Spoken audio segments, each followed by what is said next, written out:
మాయా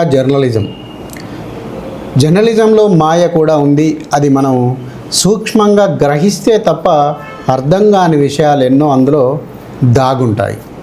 అక్షరాల మాటున ఎన్నో నీచపు రాతలు మన ఇండియన్ జర్నలిజం అందిస్తూ ఉంది. ఆ యొక్క సంఘటనలు మనం గనక గమనిస్తూ ఉన్నట్లయితే, సూక్ష్మంగా లోపటి అంతరార్థాల్లోకి వెళ్తున్నట్లయితే, ఒక సమాజం పైకి, మెజారిటీ సమాజం పైకి చెప్పకనే రాళ్ళు పెద్ద పెద్ద బండరాళ్లతో మోదినట్లుగా, పట్టుబట్టలో చెప్పులు పెట్టి కొట్టినట్లుగా, శుతిమెత్తని బండరాళ్లతో కొట్టినట్లుగా ఆ జర్నలిజం మనకు కనిపించక మానదు. అందుకే నేను దాన్ని మాయా జర్నలిజం అంటున్నాను. మనము ఈ మాయా జర్నలిజంలో మీకు కొన్ని సాక్ష్యాలను కూడా ఇక్కడ మీకు చూపెడతాను. అవన్నీ కూడా నిజమా కాదా అని చెప్పి బేరీజు వేసుకొని సూక్ష్మంగా గ్రహించి నిజానిజాలు గ్రహించాల్సిన అవసరం పాఠకులు ఎంతైనా ఉంది. అది గ్రహించాల్సిన అవసరం కూడా ఉంది. ఒక్కసారి మనం పూర్తి వివరాల్లోకి వెళ్దాం. మీకు కోవిడ్ సమయంలో మర్కజ్ రవి అనే పేరు గుర్తుందా? ఎందుకంటే మర్కజ్ అంటే ముస్లింల మతపరమైన సమావేశం, రవి అనేది సాధారణంగా హిందువులు పెట్టుకునే పేరు. అలాంటిది ఆ రెండింటికి ముడి ఎలా పడింది? తెలుగులో అత్యధిక సర్క్యులేషన్ ఉన్న పత్రిక చెప్పుకునే ఈనాడు మర్కజ్ సమావేశానికి రవి అనే వ్యక్తికి ముడిపెట్టి వార్తను వండివార్చింది. ఇక మర్కజ్ రవి కథను ఒకసారి మనం అసలు ఈ పూర్వపరాలు చర్చిద్దాం. కోవిడ్ మహమ్మారి ప్రారంభ దశలో ఉన్న సమయంలో, అంటే 2020 మార్చి 13న ఢిల్లీలో ఒక మర్కజ్ సమావేశం జరిగింది. ముస్లింల సమావేశం జరిగింది. దీన్ని వాళ్ళు మర్కజ్ అని మాట్లాడతారు. దానికి దేశంలోని పలు ప్రాంతాల నుంచి కొన్ని వేల మంది వెళ్ళారు. వారిలో చాలామందికి కరోనా వ్యాధి సోకింది. వారి ద్వారా మరికొన్ని వేల మందికి ఆ మహమ్మారి కూడా సోకింది. అలా ఢిల్లీ వెళ్ళిన వారిలో హైదరాబాద్ అమీర్పేట ప్రాంతానికి చెందిన వ్యక్తి కూడా ఉన్నాడు. సహజంగానే అతను ఒక ముస్లిం వ్యక్తి. మార్చి 13న జరిగిన కార్యక్రమానికి హాజరైన ఆ వ్యక్తి మార్చి 18న హైదరాబాద్కు తిరిగి వచ్చాడు. 14 రోజుల హోమ్ క్వారంటైన్లో ఉన్నాడు. క్వారంటైన్ పూర్తయిన కొద్ది రోజులకు పరీక్షలు చేసినప్పుడు అతనికి అనూహ్యంగా కోవిడ్ పాజిటివ్ అని వచ్చింది. అతని ద్వారా మరెంతో మందికి ఆ మహమ్మారి సోకడం జరిగింది. ఆ రోజు ఆ సంఘటనకు సంబంధించి ఈనాడు పత్రిక వార్తలో ఆ వ్యక్తి పేరు రవి అని రాసింది. మర్కజ్ కోసం రవి వెళ్ళి వచ్చాడని, అతనికి కోవిడ్ సోకిందని రాసుకొచ్చింది. అయితే మర్కజ్ అంటే ముస్లింల మతపరమైన సమావేశం అన్న సంగతిని మాత్రం రాయడం జరగలేదు. ఆ సమావేశానికి వెళ్ళిన వ్యక్తి ఒక ముస్లిం అని కూడా రాయలేదు.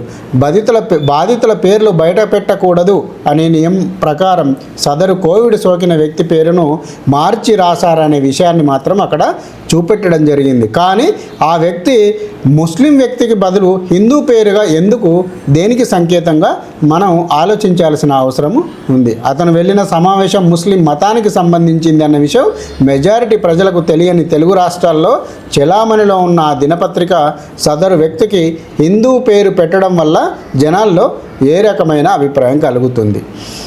నిందితుల పేర్లు దాచడం అనేది అనాదిగా మనం జర్నలిజంలో వాడుతున్న అంశం. హైదరాబాద్, తెలంగాణ ప్రాంతాల్లోని పత్రికల్లో ముస్లిం ప్రాబల్యం ఉండే ప్రాంతాల్లో కొన్ని రకాల నేర వార్తలు ప్రచురితమవుతూ ఉంటాయి. వాటిలో ఒక తాంత్రికుడు మహిళలకు దయ్యాలు వదులుస్తానని నమ్మించి అతనిని లైంగికంగా లోబరుచుకోవడం, వేధించుకోవడం లాంటి వార్తలు తరచుగా మనకు కనిపిస్తాయి. హైదరాబాద్, పాతబస్తీ పరిసర ప్రాంతాల్లో అలాంటి వార్తలు వెలుగు చూస్తుంటాయి కూడా.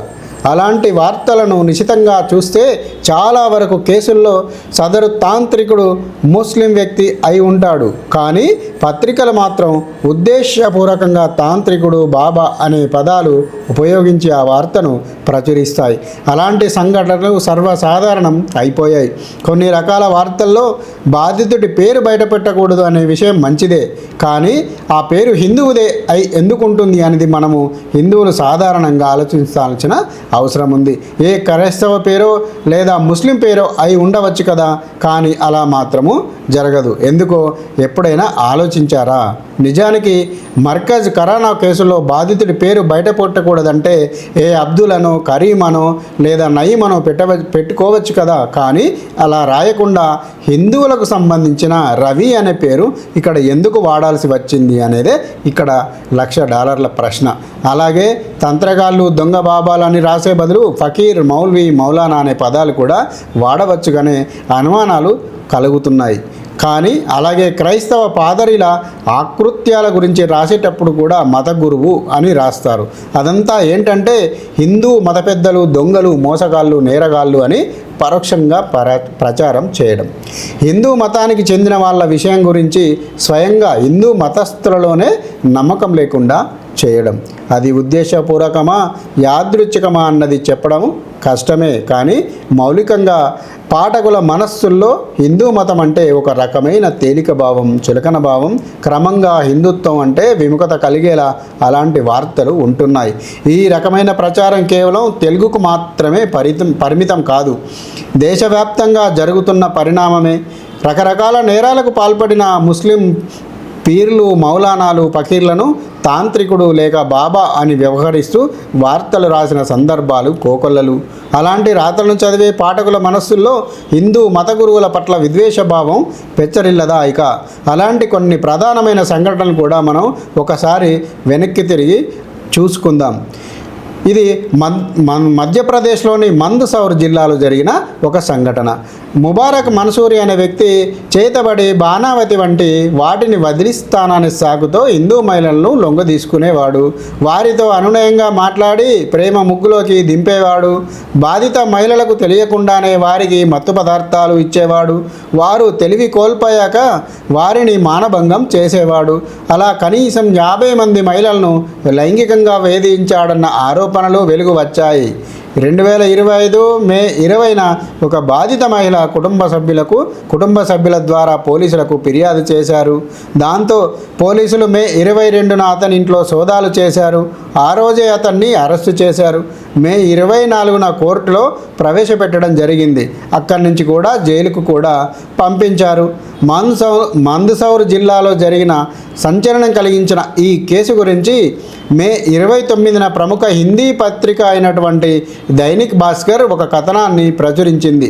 తాంత్రికుడి వేటికి బలైన 40-50 మంది మహిళలు అన్నది ఆ కథనం శీర్షిక. MP44 న్యూస్ అనే స్థానిక న్యూస్ ఛానల్ కూడా అలాగే హెడ్లైన్ పెట్టింది. భర్తపై పిచ్చివాడు అనే ముద్ర వేసి మహిళలను లైంగికంగా వేధించిన తాంత్రికుడు అన్నది ఆ ఛానల్ పెట్టిన శీర్షిక. స్టేట్ మిర్రర్ అనే పత్రిక మంత్రతంత్రాల పేరుతో ప్రేమ వల 40-50 మంది హిందూ మహిళలపై అత్యాచారం చేసిన తాంత్రికుడు అనే కథనాన్ని ప్రచురించింది. ఇంకొక సంఘటన ఉత్తరప్రదేశ్లో మేరట్లో కనుక మనం చూసినట్లయితే చేతబడి వదిలిస్తానంటూ రషీద్ ఖాన్ అనే వ్యక్తి 17 ఏళ్ల హిందూ బాలికను లొంగ తీసుకున్నాడు. ఆ అమ్మాయి తెచ్చిన కొన్ని లక్షల రూపాయల నగదు, ఆభరణాలు, విలువైన వస్తువులు తీసుకున్నాడు. ఆ తర్వాత ఆ అమ్మాయిని వదిలిపెట్టి పరారైపోయాడు. అతని ఆకృత్యాలు వెలుగు చూడడంతో రషీద్ ఖాన్ పూర్తి వివరాలు సేకరించిన పోలీసులు ఈ ఏడాది జనవరి 25న అతన్ని, అతని సహాయకులు ముగ్గురిని అరెస్టు చేశారు. ఈ సంఘటన గురించి ఈటీవీ భారత్ 2025 జనవరి 11న ఒక కథనం ప్రసారం చేసింది. దానికి మెరట్లో మైనర్ బాలికను కిడ్నాప్ చేసిన మంత్రగాడు, మంత్రతంత్రాల పేరిట నగదు నగలతో పరారి అని హెడ్లైన్ పెట్టింది. అదే రోజు దైనిక్ భాస్కర్ పత్రిక దాదాపు అలాంటి పతాక శీర్షికతోనే కథనం ప్రచురించింది. మేరట్లో మైనర్ అమ్మాయి కిడ్నాప్, దుష్ట శక్తుల నుంచి కాపాడే పూజల పేరుతో లొంగ తీసుకున్న మంత్రగాడు 6 లక్షల నగదు, ఆభరణాలు ఎత్తుకుపోయాడని ఆ శీర్షికలో ఉంది. ఆజ్ తక్ ఛానల్ 2025 జనవరి 12న ఈ కథనాన్ని ప్రసారం చేస్తూ దాని హెడ్లైన్ మైనర్ అమ్మాయిని లేపుకపోయిన మంత్రగాడు, అతనికి 6 పిల్లలు అంటూ కథనాన్ని ప్రచురించింది. అలాగే రషీద్ ఖాన్ కేసు గురించి TV9 భరత్ వర్ష 2025 జనవరి 13న ఒక కథనాన్ని ప్రసారం చేసింది. దాని శీర్షిక 17 ఏళ్ల అమ్మాయిని మంత్రగాడు అర్ధరాత్రి పిలిపించుకున్నాడు. ఆ తర్వాత ఏం జరిగింది? మర్నాడు పెద్ద గొడవ జరిగింది. ఎందుకో తెలుసా అంటూ ఆ కథనానికి సంబంధించిన తమ్మునేల్లో ఒక పట్టు పంచె కట్టుకున్న ఓ వ్యక్తి ఓ అమ్మాయి నెత్తి మీద చేయి పెట్టి ఉన్నట్లు గుర్తించారు. దాన్ని చూస్తే ఓ హిందూ మాంత్రికుడు అమ్మాయిని ఏదో చేస్తున్నాడు అనే ఉద్దేశం కలిగేలా ఆ థంబ్నెయిల్ ఉంది. ఇంకా మరిన్ని మీడియా సంస్థల కథనం గురించి అలాగే ప్రచారం చేశాయి. నిజానికి రషీద్ ఖాన్ ముస్లిమే తప్ప హిందువు కాదు. హిందూ బాలికలను ఆకట్టుకుని ప్రలోభపెట్టి వారిని లొంగదీసుకుని నగదు ఎత్తుకుపోవడం అతని పద్ధతి. మీడియా సంస్థలు మాత్రం మైనర్ అమ్మాయిని ఎత్తుకుపోయిన మాంత్రికుడు మంత్రగాడు అన్న కోణంలో కథనాన్ని ప్రసారం చేశాయి. ఇంకొక సంఘటన ఢిల్లీలో కనుక మనం చూసినట్లయితే ఇది 2024 ఆగస్టు నాటి ఘటన. మహమ్మద్ షరీఫ్ అనే దుర్మార్గుడు 12 ఏళ్ల అమ్మాయిని శ్మశానంలోకి తీసుకెళ్లి ఆ చిన్నారిని మానభంగం చేశాడు. చిన్న పిల్లలకు దయ్యం పట్టిందని, దానివల్లనే ఆమె తండ్రికి అనారోగ్యం కలిగిందని, ఆ దయ్యాన్ని వదిలిస్తానని నమ్మబలికి ఆ బాలికను శ్మశానానికి తీసుకువెళ్ళాడు. వాడే ఒక దయ్యంగా మారి ఆ చిన్నారి జీవితాన్ని బుగ్గిపాలు చేశాడు. పోలీసులు ఎఫ్ఐఆర్ రిజిస్టర్ చేసి నిందితుడు షరీఫ్ను అరెస్టు చేశారు. మీడియా యథావిధిగా ఈ కేసు విషయంలో కూడా నిందితుడు ముస్లిం మతస్థుడనే విషయం తెలియకుండా జాగ్రత్త పడింది. అమర్ ఉజాలా ఆగస్టు 28న ప్రచురించిన వార్తకు 12 ఏళ్ల బాలికపై మంత్రగాడి ఘాతుకం, తండ్రి జబ్బు నయం చేస్తానని చెప్పి దారుణం అని పతాక శీర్షిక ఉంచింది. ఇండియా టుడే పత్రిక కూడా అదే రోజు చేతబడికి విరుగుడు పేరిట చిన్నారిపై శ్మశానంలో అఘాయిత్యానికి పాల్పడిన ఢిల్లీ మంత్రగాడు అనే శీర్షికతో వార్తను ప్రచురించింది. ఏబీపీ న్యూస్ ఛానల్తో ఆగస్టు 29న ప్రసారం చేసిన వార్తకు ఢిల్లీలో మంత్రగాడి దారుణం, శ్మశానంలో 12 ఏళ్ల చిన్నారి బాలికపై బలాత్కారం, ఎవరికైనా చెబితే చంపేస్తానని బెదిరింపు అని హెడ్లైన్ పెట్టింది. ఇండియన్ ఎక్స్ప్రెస్ పత్రిక 12 ఏళ్ల చిన్నారిని చిదిమేసిన 52 ఏళ్ల మాంత్రికుడి అరెస్ట్ అనే శీర్షికతో వార్తను ప్రచురించింది. దాని సోదర సంస్థ ది న్యూ ఇండియన్ ఎక్స్ప్రెస్ 12 ఏళ్ల అమ్మాయిని లైంగికంగా వేధించిన మంత్రగాన్ని పట్టుకున్న పోలీసులు అని హెడ్లైన్ పెట్టింది. ముంబై, మహారాష్ట్రలో జరిగిన ఇంకొక సంఘటనలో మొహద్దీ కాసిం షేక్ అలియాస్ మెహదీ హసన్ 6 మైనర్ బాలికలు సహా 7 అమ్మాయిలను రేప్ చేశాడు. ఈ కేసులో కూడా మంత్రతంత్రాల పేరుతో జనాలను మోసం చేశాడు. నవంబర్ 2010లో నిందితుడిని పోలీసులు అరెస్టు చేశారు. 2016 ఏప్రిల్లో ఆయనకు జీవిత ఖైదు శిక్ష పడింది. ఈ వార్త గురించి 2016 ఏప్రిల్ 13న నవభారత్ టైమ్స్ ఒక కథనం ప్రచురించింది. 6 మైనర్లు సహా 7 రేప్ చేసిన బాబాకు జీవిత ఖైదు అన్నది ఆ శీర్షిక. తర్వాత 2024 మార్చి 4న లైవ్ లా వెబ్సైట్లో ఆ ఘటన గురించి ఒక కథనాన్ని ప్రచురించారు. మొహద్దీ కాసిం షేక్కు విధించిన యావాగార శిక్షను బొంబాయి హైకోర్టు సమర్థిస్తూ తీర్పునిచ్చిన సందర్భం అది. అప్పుడు ప్రచురించిన ఆ కథనానికి ప్రజల మూఢ విశ్వాసాల నుంచి లబ్ధి పొందే బాబా అని హెడ్డింగ్ పెట్టింది. 2024 మార్చి 5న TV9 భారత్ వర్ష ఛానల్ ఇంకొక కథనాన్ని ప్రసారం చేసింది. దానికి మంత్రతంత్ర తర్వాత రేప్ చేస్తాడు, 6 చిన్నపిల్లల్ని రేప్ చేసిన మంత్రగాడు, ఇకపై జీవితమంతా జైల్లోనే అంటూ హెడ్లైన్ పెట్టింది. ఇంకొక సంఘటన అదే ముంబైలో మహబూబగర్ మొహమ్మద్ అలీ షేక్ పంత చాలా తేడా. క్యాన్సర్ తగ్గించేస్తా అని హామీలు ఇచ్చేస్తూ ఉంటాడు. అమెరికా వీసా ఇప్పించడానికి సహాయం చేస్తా అంటాడు. మాటలతో కోటలు కట్టిస్తాడు. ఇతని బాధితుల్లో అత్యధికులు ముస్లిం మహిళలే ఉండడం గమనార్హం. 2024లో అతని మీద ఎఫ్ఐఆర్ నమోదు చేసి అతన్ని అరెస్టు చేశారు. ఈ వార్తను హిందుస్థాన్ టైమ్స్ పత్రిక 2024 ఫిబ్రవరి 1న ప్రచురించింది. దానికి పెట్టిన శీర్షికలో యథావిధిగా మంత్రగాడు అని పేర్కొంది. క్యాన్సర్ నయం చేస్తా, యుఎస్ వీసా ఇప్పిస్తా అంటూ మహిళను మోసం చేసేందుకు మంత్రగాడి అరెస్ట్ అన్నది ఆ శీర్షిక. ఇంకొకటి ఉత్తరప్రదేశ్లోని ఆమ్రోహాలో జరిగిన సంఘటనను మనం కనుక చూసినట్లయితే గుర్తు తెలియని వ్యాధికి చికిత్స చేస్తానంటూ ఒక 15 ఏళ్ల బాలికను గ్యాంగ్ రేప్ చేశారు 4 దుర్మార్గులు. ఆ సంఘటన 2021 జూలైలో జరిగింది. నిందితుల పేర్లు అఫ్జల్, మాలిక్, తారిక్, అస్లం, జుల్ఫికర్. వాళ్ళు 4 కూడా ముస్లింలే అయినప్పటికీ హెడ్లైన్స్ చదివితే లేక వింటే వాళ్ళెవరో హిందువులే ఆ ఘాతుకానికి పాల్పడ్డారని ప్రజలు పొరపడడం ఖాయం. 2021 జూలై 6న లైవ్ హిందుస్థాన్ ఛానల్లో ఆ నేరం గురించి ఈ వార్తను ప్రసారం చేశారు. తంత్ర మంత్రాలతో రోగాలు తగ్గిస్తామంటూ ఆమ్రోహాలో బాలిక మానభంగం, 4 దుండకులపై కేసు నమోదు, దర్యాప్తు మొదలు అని హెడ్లైన్ పెట్టారు. అలా నేరస్తులను మాంత్రికులుగా పరిచయం చేయడం ద్వారా వారు హిందూ మతస్థులు అనే భ్రమను కలిగించారు. జూలై 7న ఆజ్తక్లోనూ అదే రకమైన కథనం ప్రసారమైంది. చికిత్స పేరుతో మైనర్ బాలికను గ్యాంగ్ రేప్ చేసిన మాంత్రికులు పరారీలో నిందితులు అన్నది దాని హెడ్లైన్. జూలై 7న టైమ్స్ ఆఫ్ ఇండియా కూడా ఈ కథనాన్ని ప్రచురించింది. రోగంతో బాధపడుతున్న 15 ఏళ్ల అమ్మాయిపై బలాత్కారం చేసిన మంత్రగాడు, అతని శిష్యులు అన్నది వారి హెడ్లైన్. టైమ్స్ నౌ ఛానల్ కూడా తక్కువేమీ తినలేదు. చికిత్స సాకుతో ఆమ్రోహ అమ్మాయిని రేప్ చేసిన మేరెట్ మంత్రగాడు అనే హెడ్లైన్తో జూలై 7న కథనం ప్రసారం చేసింది. లక్నో, ఉత్తరప్రదేశ్లో జరిగిన మరొక సంఘటనలో 2020లో లక్నో నగరంలో ఓ మజార్లో సెక్స్ రాకెట్ బయటపడింది. మజార్ అంటే అరబిక్లో సమాధి క్షేత్రం అని అర్థం.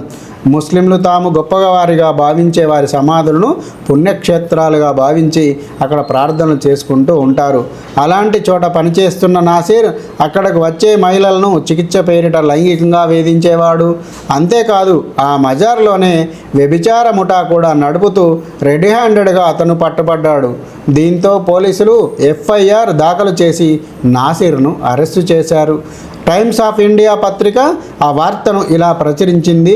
శరా మామూలుగానే ఆ కథనానికి మంత్రగాడి లైంగిక వేధింపుల వీడియో వైరల్ అవ్వడంతో అరెస్టు చేసిన పోలీసులు అని హెడ్లైన్ పెట్టింది. ఇంకొక సంఘటన మధ్యప్రదేశ్లోని నయాపురాలో 2020 జూన్ నెలలో జరిగిన సంఘటన కనుక మనం గమనించినట్లయితే కోవిడ్ మహమ్మారి తీవ్రంగా ఉన్న సమయం అది. మధ్యప్రదేశ్ రత్లాం జిల్లాలోని నయాపురా ప్రాంతంలో అస్లం అనే ఒక మత గురువు ఉండేవాడు. అతనికి ఎవరి చేతి మీద ముద్దు పెడితే వాళ్ళకి కరోనా వైరస్ సోకదని అతను ప్రచారం చేసుకున్నాడు. దాంతో అతన్ని నమ్మే భక్తులు ఎగబడి వెళ్ళారు. అతని చేతిని ముద్దాడి కరోనా వైరస్ సోకదు అనే నమ్మకంతో ఆనందంగా ఉన్నారు. అయితే అస్లంకే కరోనా వైరస్ సోకినట్లు తెలిసింది.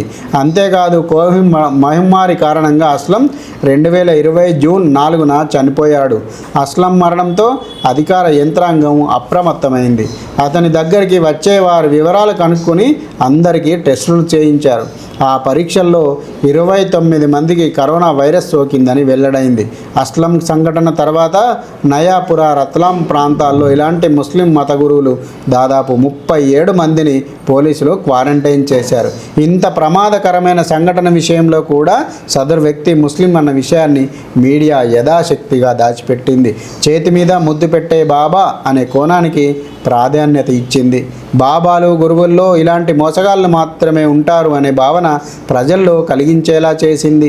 వారు ముస్లింలు అనే విషయాన్ని దాచిపెట్టడం ద్వారా హిందూ మత గురువులు, బాబాలు మాత్రమే అలాంటి పనులు చేస్తారని పరోక్షంగా అర్థమయ్యేలా చేసింది. ప్రభాత్ ఖబర్ పత్రిక చేతిని ముద్దాడి కరోనాకు బాబా చికిత్స, ఆయన దగ్గరకు వెళ్ళిన 19 మందికి కరోనా పాజిటివ్, ప్రజల్లో భయాందోళనలు అనే శీర్షిక పెట్టింది. ఆజ్ తక్ ఛానల్ చేతి మీద ముద్దు పెట్టి వైద్యం చేసే బాబా కరోనాతో మృతి, 29 భక్తులకు కరోనా పాజిటివ్ అని హెడ్లైన్ చేసింది.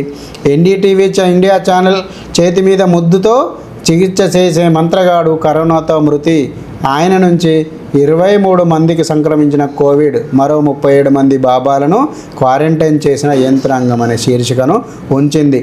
అదేవిధంగా పశ్చిమ బెంగాల్లోని నదియాలో జరిగిన ఒక సంఘటన. కామ్టాల్ బేరియా గ్రామంలో అల్ఫానా బీబీ అనే ఒక ఆడ ముస్లిం ఫకీర్ ఉండేది. మంత్రతంత్రాలతో చికిత్స చేస్తానంటూ ఆమె ప్రజలను ఆకట్టుకునేది. 2019 సెప్టెంబర్లో ఆర్ఫీనా బీబీ అనే మహిళ తన పిల్లలను అల్ఫనా బీబీ దగ్గరకు తీసుకువెళ్ళింది. 10 ఏళ్ల పిల్లవాడు జాన్ నబీ షేక్, 6 ఏళ్ల పిల్లవాడు జహంగీర్ షేక్లకు ఆమె చికిత్స చేసింది. అయితే జాన్ నబీ షేక్ చనిపోయాడు. జహంగీర్కు ఒళ్ళంతా గాయాలయ్యాయి. పిల్లలను తీసుకువెళ్ళడానికి వచ్చిన ఆమె పిల్లల తల్లిదండ్రులు ఆ విషయం తెలిసి నిర్ఘాంతపోయారు. ఆ పిల్లల శరీరాలను తనిఖీ చేస్తే వాళ్ళ వీపుల మీద కాలిన గాయాలు ఉన్నాయి. తీరా ఆరా తీస్తే తెలిసింది ఏంటంటే అల్ఫానా బీబీ చికిత్స పేరిట ఆ పిల్లల వీపుల మీద వేడి నూనె పోసింది. దాని మీద కారం చల్లింది. ఆ మంట తట్టుకోలేక జాన్ నబీ షేక్ ప్రాణాలు వదిలేశాడు. విషయం బయటపడేసరికి కొడుకును కోల్పోయిన తల్లిదండ్రులు కేసు పెట్టారు. పోలీసులు కేసు నమోదు చేసి నిందితురాలు అల్పనా బీబీని అరెస్టు చేశారు. మీడియా మాత్రం తన పని తాను చేసుకుంటూ పోయింది. నిందితురాలి ఉనికిని దాచిపెట్టి ఓ మంత్రగత్తె అంటూ ముద్ర వేసింది. పశ్చిమ బెంగాల్లో మైనర్ బాలుడి మరణం, మంత్రగత్తె అరెస్ట్ శీర్షికతో హిందూస్థాన్ టైమ్స్ పత్రిక వార్తను ప్రచురించింది. తంత్ర పూజల కారణంగా పశ్చిమ బెంగాల్లో 10 ఏళ్ల బాలుడి మరణం అని ఎన్డీటీవీ ఛానల్ కథనాన్ని ప్రసారం చేసింది. 10 ఏళ్ల బాలుడి మరణంతో మంత్రగత్తె అరెస్ట్ అని ఇండియా టుడే ఓ కథనం ప్రచురించింది. యథావిధిగా ఆ మీడియా సంస్థలన్నీ నిందితురాలు ముస్లిం మహిళ అన్న విషయాన్ని దాచిపెట్టాయి.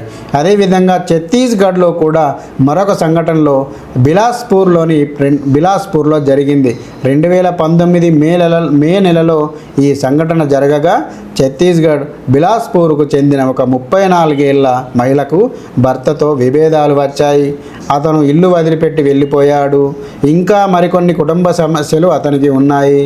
వాటి పరిష్కారం కోసం ఆమె అస్లం ఫైజీ అలియాస్ సహైల్ రజా అనే 28 ఏళ్ల మౌల్వీని ఆశ్రయించింది. అతను ఆవిడ సమస్యను పరిష్కరిస్తానని మాటిచ్చాడు. ఆ క్రమంలో మౌల్వీ దగ్గరకు వెడుతుండేది. దాన్ని అలసగా తీసుకున్న ఆ మౌల్వీ ఆ మహిళను బెదిరించి ఆమెపై అఘాయిత్యం చేశాడు. కొన్ని రోజుల్లోనే ఆ సమస్యలు పరిష్కారమైపోతాయని ఆమెను మభ్యపెట్టాడు. మౌల్వీ చెప్పిన గడువు గడిచిపోయినా ఆ మహిళ భర్త తిరిగి రాను లేదు. ఆమె కుటుంబ సమస్యలు పరిష్కారం కాలేదు.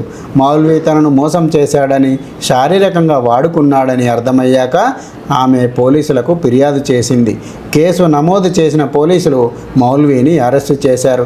ఈ వార్తను నయీ దునియా పత్రిక 2019 మే 26న ప్రచురించింది. యథావిధిగా మహిళలపై అఘాయిత్యం చేసిన మంత్రగాడు అని రాసుకొచ్చింది.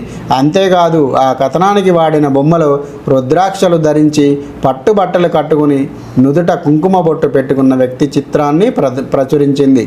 అంటే హిందూ మంత్రగాడు మహిళను రోబరుచుకుని బలవంతంగా ఆమెను అనుభవించాడు అనే అర్థం వచ్చేలా ఆ కథనం చెప్పకనే చెప్పింది. అదేవిధంగా హర్యానాలో జరిగిన మరొక సంఘటనలో మనం గమనించినట్లయితే గుర్గావ్ సమీపంలోని సోహ్నా గ్రామానికి చెందిన దీన్ మొహమ్మద్ అలియాస్ దీను వయసు 65 ఏళ్ళు. అతనికి 3 భార్యలు, 10 మంది సంతానం ఉన్నారు. 2002లో అతను స్థానిక గ్రామ పంచాయతీ అధ్యక్షుడిగాను పనిచేశాడు. తనకు దెయ్యాలు భూతాలను వదిలించగల శక్తి ఉందని, అనారోగ్యాలను బాగు చేస్తానంటూ చెప్పుకుంటూ ఉండేవాడు. దీను ఆడవాళ్లను ఆకట్టుకునేవాడు, వాళ్లను లైంగికంగా వేధించేవాడు. తమ చెడు అనుభవాల గురించి బయటకు చెప్పుకోలేని మహిళలు మౌనంగా ఉండిపోయారు. 2016లో ఒక 19 ఏళ్ల యువతికి అనారోగ్యంతో బాధపడుతుంటే తల్లిదండ్రులు ఆమెను దీను దగ్గరికి తీసుకువెళ్లారు. యువతి అనారోగ్యాన్ని తగ్గిస్తానని వంకతో దీను ఆమెను పలుమార్లు బలాత్కరించాడు. అంతేకాదు ఆ యువతిని చికిత్స కోసం తీసుకువెళ్ళిన ప్రతిసారి ఆమె తండ్రి దగ్గర దాదాపు 5,000 వసూలు చేసేవాడు. చివరికి విషయం తెలుసుకున్న తల్లిదండ్రులు 2016 జూలై 31న సదర్ గుర్గావ్ పోలీస్ స్టేషన్లో ఫిర్యాదు చేశారు. దాని ఆధారంగా పోలీసులు దీన్ మొహమ్మద్ను, అతనికి సహకరించిన దరాబ్ ఖాన్ అనే అనుచరుణ్ణి అరెస్టు చేశారు. ఈ నేర వార్తను మీడియా యథావిధిగా మంత్రగాడు, మాంత్రికుడు చేసిన నేరం అనే కోణంలోనే ప్రచురించింది. బొమ్మలు ముద్రించడం ద్వారా నేరస్తుడు ఒక హిందూ మంత్రగాడు అనేలా ప్రజల్లోకి విషయం వెళ్ళేలా చేశారు. ఇంకా పతాక శీర్షికల్లో కూడా మంత్రగాడు అనే ప్రయోగంతో ఎవరో హిందువే నేరానికి పాల్పడ్డాడు అనే భావం కలిగేలా రాసుకొచ్చారు. బిజినెస్ స్టాండర్డ్స్, ఇండియా టుడే పత్రికలు హర్యానాలో టీనేజ్ యువతిని రేప్ చేసిన మంత్రగాడి అరెస్ట్ అని హెడ్లైన్స్ పెట్టాయి. టైమ్స్ ఆఫ్ ఇండియా ఒక అడుగు ముందుకు వేసి 10 మంది పిల్లల తండ్రి అయిన గుర్గావ్ మంత్రగాన్ని యువతి రేప్ కేసులో అదుపులోకి తీసుకున్నారు అని రాసుకొచ్చింది. ఈ వార్తలన్నీ కనుక మనం గమనిస్తున్నట్లయితే అసలు మీడియా ఎటుపోతోంది, ఎలాంటి వార్తలను వండి వారుస్తోంది, ప్రజలకు మెజారిటీ ప్రజలైన భారతీయులకు ఏ రకమైన సందేశాన్ని వెళ్ళేలా చేస్తోంది అంటూ మనకు అనుమానాలు కలగక మానవు. జై హింద్, భారత్ మాతాకి జై.